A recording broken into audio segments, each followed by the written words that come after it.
నమస్కారం. దూరదర్శన్ వార్తలకు స్వాగతం. నేను త్రిమూర్తులు. ముందుగా ముఖ్యాంశాలు. నేషనల్ రిక్రూట్మెంట్ ఏజెన్సీ ఏర్పాటుకు కేంద్ర మంత్రివర్గం ఆమోదం. నియామకాలకు ఉమ్మడి ప్రవేశ పరీక్ష, ప్రతి జిల్లాలో కనీసం ఒక పరీక్షా కేంద్రం ఏర్పాటు. జైపూర్, గువాహటి, తిరువనంతపురం విమానాశ్రయాల నిర్వహణ బాధ్యతలు ప్రైవేటు సంస్థలకు అప్పగించేందుకు కేంద్రం ఆమోదం. చెరకు మద్దతు ధర క్వింటాలకు 285 రూపాయలు చెల్లించేందుకు నిర్ణయం. అత్యవసర వరద సహాయ చర్యలకు 25 కోట్లు విడుదల చేశామన్న మంత్రి ఎర్రబెల్లి. అధికారులు సమన్వయంతో పనిచేసి ప్రాణ నష్టాన్ని నివారించారని కితాబు. గవర్నర్పై టీఆర్ఎస్ నేతలు చేసిన వ్యాఖ్యలు ఉపసంహరించుకోవాలని బీజేపీ నేత పొంగులేటి సుధాకర్ రెడ్డి డిమాండ్. రాజ్యాంగ పదవిని కించపరచడం తగదని వ్యాఖ్య. కోవిడ్ ఆంక్షల్లోనూ ఆహార ధాన్యాల ఎగుమతుల్లో 23% వృద్ధి. బియ్యం, పప్పు ధాన్యాలు, ఉల్లి, చక్కెర ఎగుమతుల్లో పెరుగుదల. కేంద్ర మంత్రివర్గం ప్రధానమంత్రి నరేంద్ర మోదీ అధ్యక్షతన సమావేశమై పలు కీలక నిర్ణయాలు తీసుకుంది. కేంద్ర మంత్రులకు కూడా కోవిడ్ వైరస్ సోకుతున్న నేపథ్యంలో ఈసారి మంత్రివర్గ సమావేశాన్ని వర్చువల్గా నిర్వహించారు. ఇలా నిర్వహించడం ఇదే మొదటిసారి. జాతీయ స్థాయిలో ఉద్యోగాల నియామకం కోసం ప్రత్యేకంగా నేషనల్ రిక్రూట్మెంట్ ఏజెన్సీని ఏర్పాటు చేయాలని మంత్రివర్గం నిర్ణయించింది. అన్ని ఉద్యోగాలకు ఒకే ప్రవేశ పరీక్షను నిర్వహిస్తారు. ప్రతి ఏటా కనీసం 2 సార్లు ఈ పరీక్ష జరుగుతుంది. దేశవ్యాప్తంగా ప్రతి జిల్లాలోనూ కనీసం ఒక పరీక్షా కేంద్రాన్ని ఏర్పాటు చేయాలని మంత్రివర్గం నిర్ణయించింది. కాగా చెరకు మద్దతు ధరను పెంచుతూ మంత్రివర్గం నిర్ణయం తీసుకుంది. చెరకు మద్దతు ధరను క్వింటాలకు 285 రూపాయలుగా నిర్ధారించారు. దేశంలోని జైపూర్, గువాహటి, తిరువనంతపురం విమానాశ్రయాలను ప్రైవేటు సంస్థలకు లీజుకు ఇవ్వాలని కేంద్ర మంత్రివర్గం నిర్ణయించింది. ఈ విమానాశ్రయాల నిర్వహణకు ప్రైవేటు సంస్థలకు అప్పగిస్తారు. కేంద్ర మంత్రివర్గం తీసుకున్న నిర్ణయాలను సమాచార ప్రసార శాఖ మంత్రి ప్రకాష్ జవడేకర్, సిబ్బంది వ్యవహారాల శాఖ మంత్రి జితేంద్ర సింగ్ మీడియాకు వివరించారు. The remunerative prices for the 1 crore farmers who produce sugarcane have been increased to 285 per quintal. They are also getting good price for their ethanol. Last year 190 crore liters of ethanol was purchased by government at the highest rate of 60 rupees, nearly 60 rupees. And there are other concessions to DISCOMs to improve the liquidity and factoring concessions to improve the facilities for MSMEs. This is a revolutionary reform, and I think one of the most landmark reforms in the history of independent India. This is a reform which will bring in ease of recruitment, ease of selection, ease of job placement, and thereby ease of living, particularly for certain sections of society which are at a disadvantage on one account or the other. It will be a saving on the state exchequer, it will be saving on the personal cost, and it will be a huge convenience. So in other words, it is a combination of convenience and cost effectiveness. భారీ వర్షాల కారణంగా వరంగల్లో జరిగిన నష్టాన్ని అధికారులు అంచనా వేస్తున్నారని, అది పూర్తి కాగానే అవసరమైన నిధులను ప్రభుత్వం విడుదల చేస్తుందని రాష్ట్ర పంచాయతీరాజ్ శాఖ మంత్రి ఎర్రబెల్లి దయాకర్ రావు అన్నారు. అత్యవసర నిధులను 25 కోట్ల రూపాయలను విడుదల చేస్తామని చెప్పారు. వరంగల్లో మీడియాతో మాట్లాడుతూ ఎక్కడా లేని విధంగా వరంగల్లో వర్షాలు కురిశాయని, అధికారులంతా కలిసికట్టుగా పనిచేసి ప్రాణ నష్టం జరగకుండా చర్యలు తీసుకున్నారని అన్నారు. భూపాలపల్లి జిల్లాలో 10 మంది రైతులను కాపాడామని, దీనిపై ఏ ప్రతిపక్ష నాయకుడైనా స్పందించలేదన్నారు. ఎంజిఎం ఆసుపత్రికి వెళ్లి కోవిడ్ పేషెంట్లకు ధైర్యం చెప్పామని, ఆసుపత్రుల్లో మరిన్ని పథకాలను పెంచుతున్నామని మంత్రి తెలిపారు. వరంగల్ జిల్లాలో వర్షం పడటం, వాతావరణ వల్ల లెక్కల ప్రకారం దేశంలో పట్టిన హైయెస్ట్ రెయిన్ఫాల్, దేశంలో 5 ప్రాంతాలలో ఎక్కువ వర్షాలు పడ్డాయనే దాంట్లో అది హైయెస్ట్ వరంగల్ లోపట్నే ఉన్నదని కూడా వాతావరణ శాఖ వాళ్ళు చెప్పడం జరిగింది. నిన్న కేటీఆర్ గారు, ఈటెల రాజేందర్ గారు వచ్చారు. మీరు తిరిగినట్టు మేము తిరగలేదే. కొన్ని రాజకీయ పార్టీలు రోడ్ నెంబర్ తిరిగి ప్రెస్ మీటింగ్ పెట్టిపోయారు. గల్లీ గల్లీ తిరిగాం, ప్రజల దగ్గర పోయాం, నాలాల దగ్గర పోయాం, డ్రైనేజ్ దగ్గర పోయాం, వరద బాధితులను పలకరించాం, కాలి నడకల తిరిగాం. వరంగల్ టౌన్ చాలా అభివృద్ధి చెందుతున్నది కేసీఆర్ గారి నాయకత్వంలో. కేటీఆర్ గారి నాయకత్వంలో పరిశ్రమలు ఒకటి వస్తున్నాయి. అన్ని తీర్ల డెవలప్మెంట్ అవుతున్నది. రాజ్యాంగ పదవిలో ఉన్న గవర్నర్ తమిళిసై సౌందరరాజన్కు రాజకీయాలు ఆపాదించడం పట్ల బీజేపీ కోర్ కమిటీ సభ్యులు మాజీ ఎమ్మెల్సీ పొంగులేటి సుధాకర్ రెడ్డి అసంతృప్తిని వ్యక్తం చేశారు.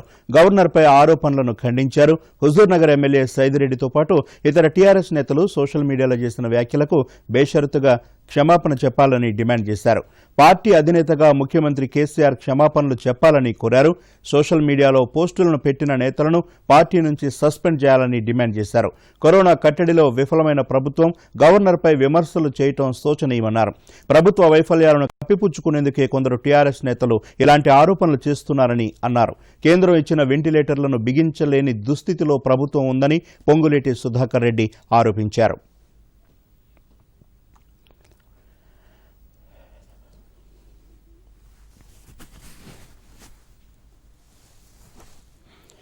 కోవిడ్ వైరస్ కారణంగా లాక్డౌన్ ప్రకటించినప్పటికీ ఆహార ధాన్యాల ఎగుమతులు గణనీయంగా పెరిగాయి. కోవిడ్ కారణంగా మార్చి చివరి వారం నుంచి మే నెలాఖరు వరకు లాక్డౌన్ విధించారు. ఆ తర్వాత అంచెల వారీగా సడలింపులు ఇచ్చారు. అయితే లాక్డౌన్ కాలంలో వ్యవసాయ పనులకు, ఆహార ధాన్యాల సేకరణకు, ఎగుమతులకు కేంద్రం అనుమతులిచ్చింది. ఈ కారణంగా ఆహార ధాన్యాల ఎగుమతి ప్రక్రియ కొనసాగింది. ఈ ఏడాది ఇప్పటి వరకు ఆహార ధాన్యాల ఎగుమతి 23% పెరిగినట్లు గణాంకాలు వెల్లడిస్తున్నాయి. గత ఏడాది 20,735 కోట్ల మేర ఆహార ధాన్యాల ఎగుమతి జరిగింది. ఈ ఏడాది ఇప్పటి వరకు 25,553 కోట్ల ఎగుమతులు జరిగాయి. ఈ ఏడాది తొలి త్రైమాసికంలో నాన్ బాస్మతి రైస్ ఎగుమతులు 70% పెరిగి 5,800 కోట్లకు చేరుకోగా ఉల్లి ఎగుమతి 48% పెరిగింది. మేలు రకం పంచదార ఎగుమతి 80% పెరిగి 3,863 కోట్లకు చేరుకుంది. పప్పు ధాన్యాల ఎగుమతులు కూడా వృద్ధి కావటం గమనార్హం. రాష్ట్రంలో కరోనా రికవరీ రేటు 77% పైగా ఉందని వైద్య ఆరోగ్య శాఖ ప్రకటించింది. వైరస్ బాధితుల్లో కోలుకుంటున్న వారి సంఖ్య ఆశాజనకంగా పెరుగుతోందని తెలిపింది. మరణాల సంఖ్య తగ్గుతోందని పేర్కొంది. రాష్ట్ర వ్యాప్తంగా తాజాగా 1,763 కోవిడ్ కేసులు నమోదయ్యాయి. ఇప్పటి వరకు నమోదైన కేసుల సంఖ్య 95,700కు చేరిందని వైద్య శాఖ తెలిపింది. వైరస్ నుంచి కోలుకుని 1,789 మంది ఆసుపత్రుల నుంచి డిశ్చార్జ్ అయ్యారు. దీంతో ఇప్పటి వరకు కోలుకున్న బాధితుల సంఖ్య 74,000కు చేరింది. దేశంలో కోవిడ్ రికవరీ రేటు 73.64%గా నమోదైనట్లు కేంద్ర ఆరోగ్య కుటుంబ సంక్షేమ శాఖ ప్రకటించింది. దేశవ్యాప్తంగా కొత్తగా 64,531 కరోనా కేసులు నమోదయ్యాయి. 1,092 మంది మరణించారు. దేశంలో మొత్తం కరోనా కేసుల సంఖ్య 27,67,274కు చేరుకుంది. ఇప్పటి వరకు నమోదైన పాజిటివ్ కేసుల్లో 6,76,514 కేసులు యాక్టివ్గా ఉండగా మరో 20,37,871 మంది బాధితులు కోలుకుని ఆసుపత్రుల నుంచి డిశ్చార్జ్ అయ్యారు.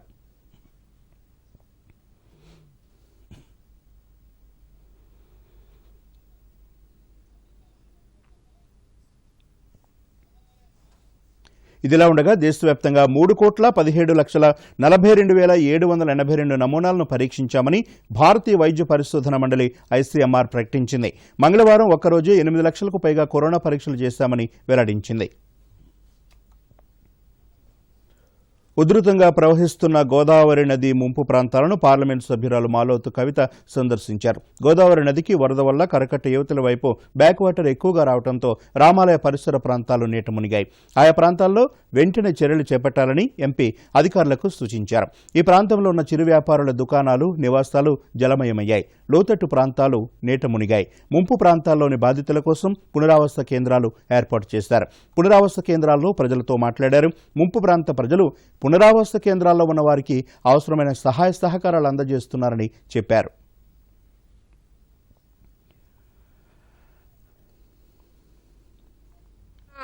తరుణంలో ఇవాళ ముఖ్యమంత్రి కేసీఆర్ గారి యొక్క ఆదేశాల మేరకు ఎవరైతే ఈ మునిగిపోయిన కాలనీ వాళ్ళందరికీ కూడా ఈ వేరే అంటే ప్రైవేట్ బిల్డింగ్లలో గవర్నమెంట్ యొక్క బిల్డింగ్లలో వాళ్ళని పెట్టి 3 పూట్ల భోజనం వాళ్ళు వండుకోకుండా ఇబ్బంది కలగకుండా ప్రభుత్వం తరపునే వాళ్ళకి అన్ని రకాల సదుపాయాలు చేస్తూ ఇటు టీఆర్ఎస్ పార్టీ కార్యకర్తలు మా జెడ్పీ చైర్పర్సన్ గారు అందరూ ప్రతి ఒక్కరు కూడా ఇది అన్ని కూడా పర్యవేక్షిస్తూ ఉన్నారు.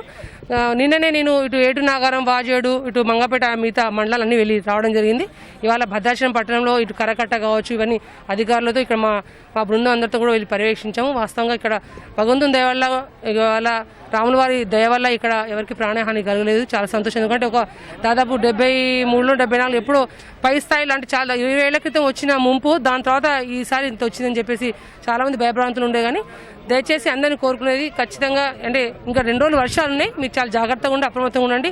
ఈ ఆవాస కేంద్రాలు ఇంకా 2-3 రోజులు మేము ఉండాలని నిర్ణయిస్తున్న కొంతమంది మాకు ఇవన్నీ వరదలు మామూలే మాకేం కాదు అని అంటున్నారు. కానీ ఎందుకంటే ఎప్పుడు ఏ విధంగా ఉంటుందో తెలియదు కాబట్టి దయచేసి మీరు ఇక్కడ ఉండండి. మీకు పూర్తి స్థాయిగా 3 పూటల అన్ని రకాలుగా సొంత పిల్లలాగా చూసుకునే బాధ్యత ప్రభుత్వం తీసుకుంటుంది. అంతేకాకుండా ఏది ఇక్కడ కరకట్ట సంబంధించింది మరమ్మతు చేస్తే శాశ్వత పరిష్కారం పోతుంది అని చెప్పి అందరూ కోరుతా ఉన్నారు. ఎందుకంటే పోలవరం ప్రాజెక్ట్ కట్టిన తర్వాత ఈ భద్రాచలం అయితే గుడి పక్కన ఉన్నదో అది చాలా ఎఫెక్ట్ అవుతుంది కాబట్టి దాన్ని దృష్టిలో పెట్టుకోవాలని మా దృష్టికి ప్రత్యేకంగా తీసుకొచ్చారు. ఆదిలాబాద్ జిల్లాలో కరోనా వైరస్ తీవ్రత పెరుగుతున్న నేపథ్యంలో జిల్లా వైద్య ఆరోగ్య శాఖ ఆధ్వర్యంలో కోవిడ్ కాల్ సెంటర్ను ఏర్పాటు చేశారు. ఈ కాల్ సెంటర్ను జిల్లా వైద్యాధికారి రాథోడ్ నరేందర్ ప్రారంభించారు. కాల్ సెంటర్ విధి విధానాలతో కూడిన కరపత్రాలను వైద్యాధికారులతో కలిసి ఆవిష్కరించారు. కాల్ సెంటర్కు 08732 220 ఇంకా ల్యాండ్లైన్ నెంబర్తో పాటు 7387 26029 వాట్సాప్ నంబర్లు కూడా ఏర్పాటు చేశారు. ఈ కాల్ సెంటర్ 24 గంటల పాటు పనిచేస్తుంది. కరోనాకు సంబంధించి ఎలాంటి సందేహాలున్నా ఫోన్ చేయాలని చెప్పారు. Mobile number, WhatsApp video call సౌకర్యం ద్వారా ప్రజలు తమ అనుమానాలను నివృత్తి చేసుకోవచ్చునని వైద్యాధికారి తెలిపారు. వాళ్ళలో ఉన్న అనుమానాలను నివృత్తి చేయడానికి మనం ఇంతకుముందే మనకు కాల్ సెంటర్ ఉన్నా కూడా దీనికి స్ట్రెంథనింగ్ చేయడం భాగంలో మనం దీనికి వాట్సాప్లో కానీ వీడియో గ్రూప్లో కానీ పాజిటివ్ పేషెంట్స్కి దగ్గర కావడానికి ఈరోజు మనము ఈ కాల్ సెంటర్ ఇంకో నంబరు మనం విడుదల చేయడం జరుగుతుంది.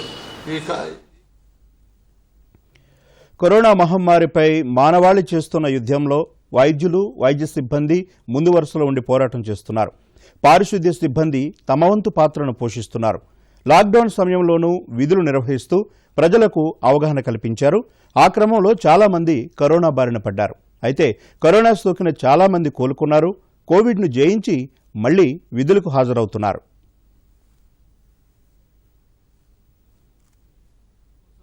హైదరాబాద్ గాంధీ ఆసుపత్రికి తరలించారు. దాదాపు 19 రోజుల రాష్ట్రంలో ఎడ్సెట్ ప్రవేశ పరీక్ష మినహా మిగిలిన ప్రవేశ పరీక్షలన్నీ సెప్టెంబర్ నెలలో జరుగుతాయని అధికారులు తెలిపారు. ఈ సెట్ను ఈ నెల 31న, ఎంసెట్ ఇంజనీరింగ్ ప్రవేశ పరీక్షను సెప్టెంబర్ 9, 10, 11, 14 తేదీల్లో నిర్వహిస్తామని ప్రకటించారు. EAMCET agriculture, ICET, LAWCET, PECET September 20, 30 తేదీల మధ్య నిర్వహించేందుకు ఉన్నత విద్యామండలి షెడ్యూల్ ఖరారు చేసింది. భారత మాజీ రాష్ట్రపతి ప్రణబ్ ముఖర్జీ ఆరోగ్యం క్షీణిస్తోందని సైనిక ఆసుపత్రి వైద్యులు తెలిపారు. ఆయనకు ఊపిరితిత్తుల్లో ఇన్ఫెక్షన్ సోకినట్లు ఢిల్లీలోని ఆర్మీ రీసెర్చ్ అండ్ రెఫరల్ ఆసుపత్రి వర్గాలు వెల్లడించాయి. ప్రస్తుతం ప్రణబ్ను వెంటిలేటర్పై ఉంచి చికిత్స అందజేస్తున్నట్లు వైద్యులు పేర్కొన్నారు. ప్రత్యేక వైద్య బృందం ప్రణబ్ ముఖర్జీ ఆరోగ్య పరిస్థితిని పర్యవేక్షిస్తోందని తెలిపారు. ఈశాన్య బంగాళాఖాతం పరిసర ప్రాంతంలో ఏర్పడిన ఉపరితల ఆవర్తనంతో అల్పపీడనంగా మారింది. వాయువ్య బంగాళాఖాతం పరిసర ప్రాంతంలో ఇది కేంద్రీకృతమైంది. దీనికి అనుబంధంగా 7.6 కిలోమీటర్ల ఎత్తు వరకు ఉపరితల ఆవర్తనం కొనసాగుతోంది. వీటి ప్రభావంతో వచ్చే 2 రోజుల పాటు ఒక మోస్తరు నుంచి భారీ వర్షాలు పడే అవకాశం ఉందని వాతావరణ శాఖ తెలియజేసింది. ఇదిలా ఉండగా వాయువ్య బంగాళాఖాతం పరిసర ప్రాంతాల్లో ఈ నెల 23వ తేదీన మరొక అల్పపీడనం ఏర్పడే అవకాశం ఉందని వాతావరణ శాఖ అధికారులు తెలియజేశారు. ఇక మరోమారు ముఖ్యాంశాలతో వార్తలు ముగిద్దాం. నమస్కారం. నేషనల్ రిక్రూట్మెంట్ ఏజెన్సీ ఏర్పాటుకు కేంద్ర మంత్రివర్గం ఆమోదం. నియామకాలకు ఉమ్మడి ప్రవేశ పరీక్ష, ప్రతి జిల్లాలో కనీసం ఒక పరీక్షా కేంద్రం ఏర్పాటు. జైపూర్, గువాహటి, తిరువనంతపురం విమానాశ్రయాల నిర్వహణ బాధ్యతలు ప్రైవేటు సంస్థలకు అప్పగించేందుకు కేంద్రం ఆమోదం. చెరకు మద్దతు ధర క్వింటాలకు 285 రూపాయలు చెల్లించేందుకు నిర్ణయం. అత్యవసర వరద సహాయ చర్యలకు 25 కోట్లు విడుదల చేశామన్న మంత్రి ఎర్రబెల్లి. అధికారులు సమన్వయంతో పనిచేసి ప్రాణ నష్టాన్ని నివారించారని కితాబు. గవర్నర్పై టీఆర్ఎస్ నేతలు చేసిన వ్యాఖ్యలు ఉపసంహరించుకోవాలని బీజేపీ నేత పొంగులేటి సుధాకర్ రెడ్డి డిమాండ్. రాజ్యాంగ పదవిని కించపరచడం తగదని వ్యాఖ్య. కోవిడ్ ఆంక్షల్లోనూ ఆహార ధాన్యాల ఎగుమతుల్లో 23% వృద్ధి. బియ్యం, పప్పు ధాన్యాలు, ఉల్లి, చక్కెర ఎగుమతుల్లో పెరుగుదల.